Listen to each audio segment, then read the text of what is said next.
पत्रकारिता की नई धारा। हम बनेंगे आपकी आवाज। हम हैं हर कदम आपके साथ। अगर कहीं अन्याय हो रहा है, किसी का उत्पीड़न हो रहा है, कहीं भ्रष्टाचार है, तो हमें बताइए। हम आपकी आवाज सरकार तक पहुंचाएंगे, सोए हुए प्रशासन को जगाएंगे। हम बनेंगे आपकी आवाज, हर जुर्म पर होगी हमारी नजर। नमस्कार, आप देख रहे हैं रिसेंटली न्यूज। मैं वर्तिका सक्सेना। नगर निगम चुनाव की सरगर्मी शुरू हो गई है, तो हमने भी शुरू किया है कार्यक्रम चुनावी हलचल। आइए इसी चुनावी हलचल में देखते हैं कांग्रेस नेता अनस इकबाल का रिसेंटली न्यूज के प्रधान संपादक धनंजय कुमार वाजपेयी जी के साथ एक्सक्लूसिव इंटरव्यू। मेयर के लिए शाहजहांपुर सीट से कई प्रत्याशी हैं, उसमें निकत इकबाल का नाम भी चल रहा है और उन्होंने नामांकन कराया है। एक मजबूत दावेदार है। को निकत इकबाल के विषय में बता दें, निकत इकबाल जो हैं उनके पति पहले नगर पालिका परिषद में चेयरमैन रहे हैं और उनके बाद में इनके बेटे अनस इकबाल राजनीति में सक्रिय हुए और चूँकि टिकट महिला होने के कारण इनकी मां निकत इकबाल को मिला है, लेकिन सारे चुनाव का प्रबंधन अनस इकबाल ही कर रहे हैं क्योंकि ये राजनीति में प्रभावशाली हैं, सक्रिय हैं और इनके मरहूम पिताजी का यहाँ एक प्रभाव रहा है, इनके दादाजी का प्रभाव रहा है। तो आइए हम जानते हैं, हमारे साथ में अनस इकबाल हैं कि ये चुनावी समर में ये कैसे अपने को मैनेज करेंगे और किस प्रकार से इस चुनाव को ये लड़ने की क्या भूमिका बना रखी है। समाजवादी पार्टी की प्रत्याशी हैं, भारतीय जनता पार्टी में समाजवादी पार्टी की जो पहले प्रत्याशी थी अर्चना वर्मा, वो भारतीय जनता पार्टी में पहुंच चुकी हैं। इन सारे उलटफेर के बीच में अनस इकबाल अपने को कैसे मैनेज कर रहे हैं अपने चुनाव को और कहां पर हैं, क्या भूमिका है उनकी, और अगर ये वो चुनाव जीत जाते हैं तो क्या शाहजहांपुर नगर निगम में मेयर पद पर पहुंचने के बाद उनकी माताजी क्या काम करेंगी, कैसे ये शहर को विकास की ओर ले जाएंगे। इन सारी विषयों पर हम चर्चा करते हैं। अनस इकबाल जी, आपका स्वागत है हमारे चैनल में। जी बहुत बहुत शुक्रिया आपका और आपके चैनल का, जो मुझसे मेरी बात रखने का मौका आपके चैनल से मिल रहा है मुझे। अगर जी आपके पिता मरहूम इकबाल अंसारी यहाँ से नगर पालिका परिषद से चेयरमैन रहे हैं और काफ़ी हंसमुख मिजाज के व्यक्ति थे, तो काफ़ी उनका जनता में संपर्क रहा है। मेरे ख्याल से आप उनके नाम पे और उनकी विरासत पे राजनीति में आए, तो ये बताइए कि समाजवादी पार्टी के साथ में परंपरागत तरीके से पुराने टाइम से मुस्लिम मतदाता जुड़ा हुआ है। आप भी मतलब प्रत्याशी बन के आए हैं, आप मुस्लिम समुदाय से हैं, तो आपको क्या लग रहा है, क्या मुस्लिम मतदाता आपको स्वीकार करेगा, मुस्लिम वोट आप ले पाएंगे? इस विषय में आप जानना चाहते हैं। मैं आपको बता दूं, जो अभी कैंडिडेट समाजवादी से पहले जो जिनका नाम घोषित हुआ था, उनके समाजवादी छोड़ के बीजेपी में जाने की असल वजह जो है वो यही है कि जो आपने मुस्लिम वोट की बात करी है, वो उधर उनके साथ ज़ीरो पे आ चुका था। उनको ये आइडिया था कि हमारे ज़िला अध्यक्ष पार्टी के उनको वोट दिला देंगे। जो उनकी पार्टी के ज़िला अध्यक्ष थे, उनको ये लग रहा था कि वो सारा मुस्लिम वोट अपने साथ साथ जो वो खुद लिया करते थे जब एज ए कैंडिडेट हुआ करते थे, कि वो उनको भी ट्रांसफ़र करवा देंगे। लेकिन ये पब्लिक है, पब्लिक आप खुद खड़े होते हैं तो तस्वीर पिक्चर दूसरी होती है इलेक्शन में, और आप किसी को सपोर्ट कर रहे होते हैं तो पिक्चर दूसरी होती है।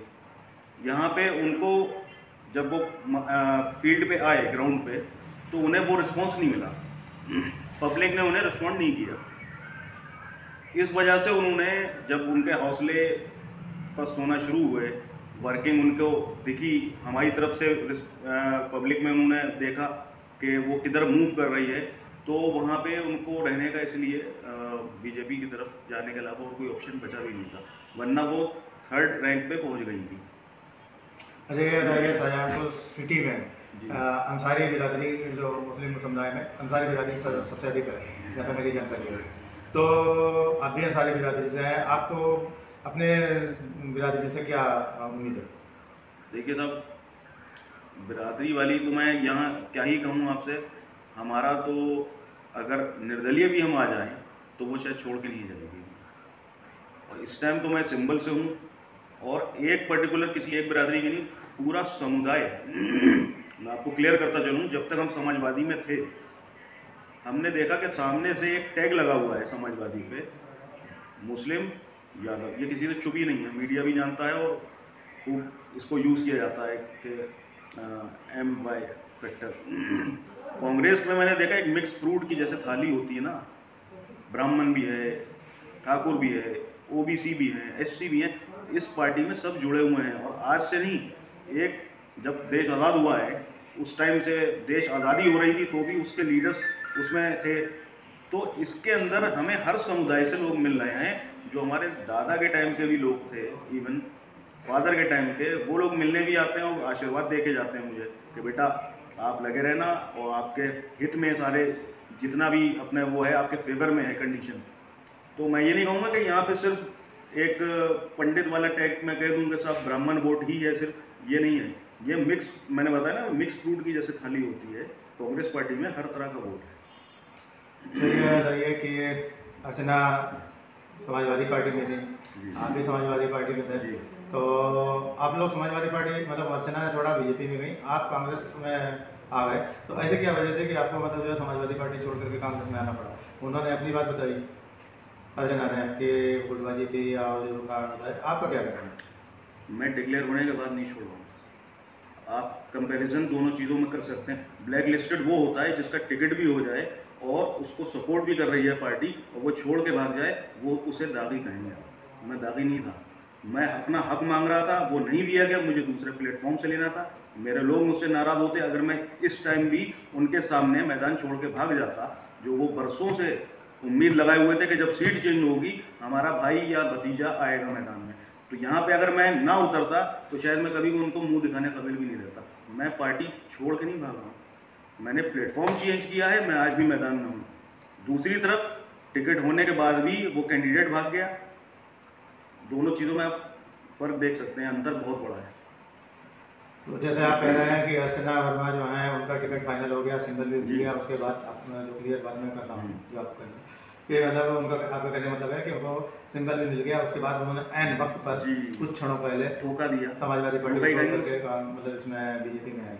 तो ये बताइए कि अगर वो BJP में गई हैं तो उसका क्या राजनीतिक समीकरण बना और उसका क्या बेनिफिट आपको मिलेगा या क्या नुकसान आपको? भाई नाराज़गी होगी जिस तरफ वो गई हैं, और जो लोग वहाँ पे बहुत टाइम से सेवा में लगे हुए थे, क्योंकि ऐसा ना भाई देखिए सत्ता में पार्टी होना तो उसके अंदर एक अनार और 100 बीमार वाली कहावत लग जाती है। बहुत से बहुत कैंडिडेट की तादाद ज़्यादा होगी, एक रूलिंग पार्टी नहीं है उसमें कैंडिडेट भी कम होते हैं जो आवेदन करते हैं, तो वहाँ पे नाराज़गी उन लोगों में भी हमें सुनने में आ रही है कि वहाँ पार्टी में बहुत तबका ऐसा है जो लोग नाराज़ हुए हैं इनके जाने से, और शायद वो सपोर्ट आने वाले टाइम में नहीं करेंगे। ये बताइए कि राममूर्ति सिंह वर्मा जी यहाँ से मिनिस्टर भी रहे हैं दिल्ली गवर्नमेंट में, काफ़ी उनका प्रभाव रहा है, सांसद भी रहे हैं, मुस्लिम मतदाताओं में उनका काफ़ी पकड़ भी थी।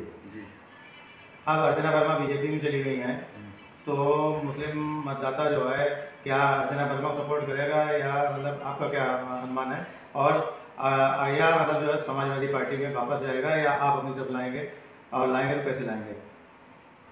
देखिए अब उनके साथ वो जब समाजवादी में रह के नहीं खींच पाई मुस्लिम, तो अब BJP में जाने के बाद तो कोई सवाल ही नहीं उठता कि उधर जाए मुस्लिम।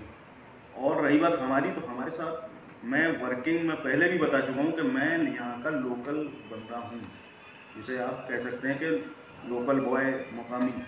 मैं यहाँ उनके दुख सुख में जा रहा हूँ, एक्टिव हूँ। अब से नहीं कि इलेक्शन आ रहा तो मैंने साल भर पहले से कर दी, मैंने लगातार पार्टी को कई एक इलेक्शन लड़ाए हैं और ईमानदारी से लड़ाए।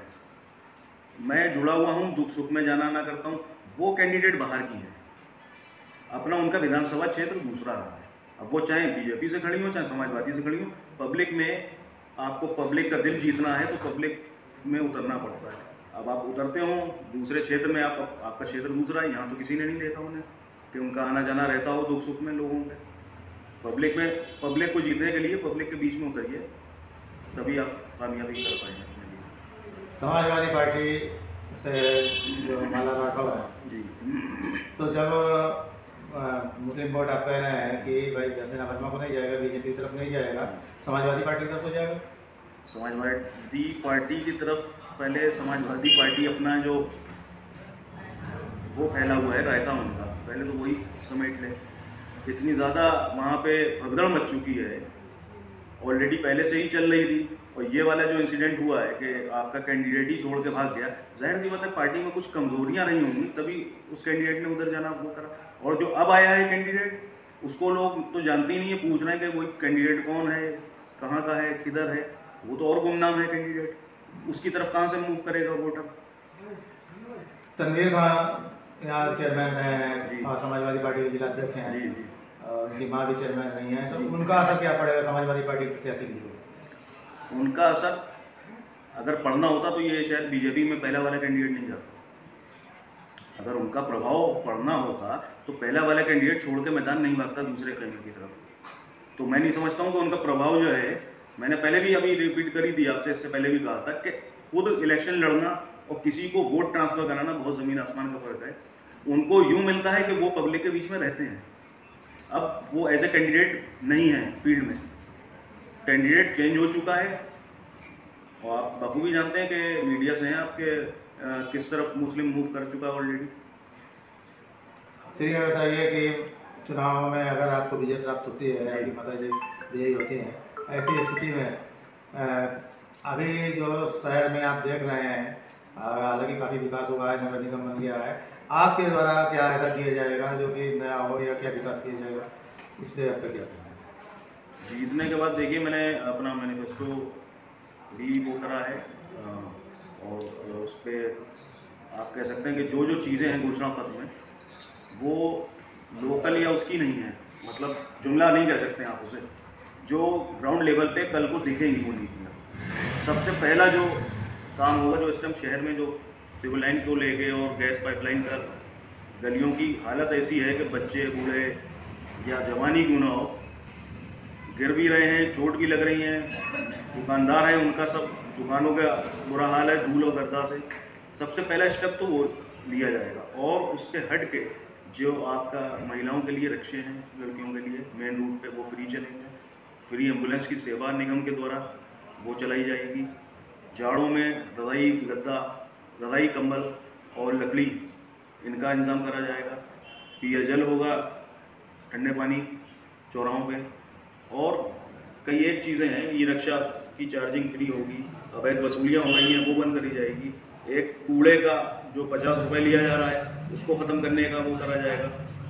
तो कई एक चीज़ें हैं जो अभी तक निगम की तरफ से या नगर पालिका कह लीजिए आप, जो अभी तक नहीं दी जाती थी, उनको देना शुरू करा जाएगा नए स्तर से। तो आप कितना इसके लिए मुतमईन हैं, आश्वस्त हैं कि आपकी माता जी जो है इस चुनाव में विजयी होंगी, और कितने उससे मतों से विजयी होंगी, क्या आपको अनुमान है? देखिए, मुस्लिम तो आप ये मान के चलिए कि बहुत बड़ी तादाद में हमारे साथ जुड़ चुका है मौजूदा हालात में। और मैंने एक चीज़ और बताई कि ये वो पार्टी नहीं है कि सिर्फ आप इस पर टैग लगाते हैं मुस्लिम और यादव, जो कि एक ख़ास पार्टी के लिए यूज़ करा जाता है। मिक्स फ्रूट का मैं नाम इसलिए ले रहा हूँ, यहाँ हर तरह का कास्ट हो, कम्युनिटी हो, सब जुड़े हुए हैं। वो चाहे सिख में हो, चाहे क्रिश्चियंस में हो, चाहे आपके मुस्लिम हो, चाहे हिंदू समाज से हर तरह की बिरादरी, ठाकुर, पंडित, वैश्य, जो भी ओबीसी एससी, सब जुड़े हुए हैं।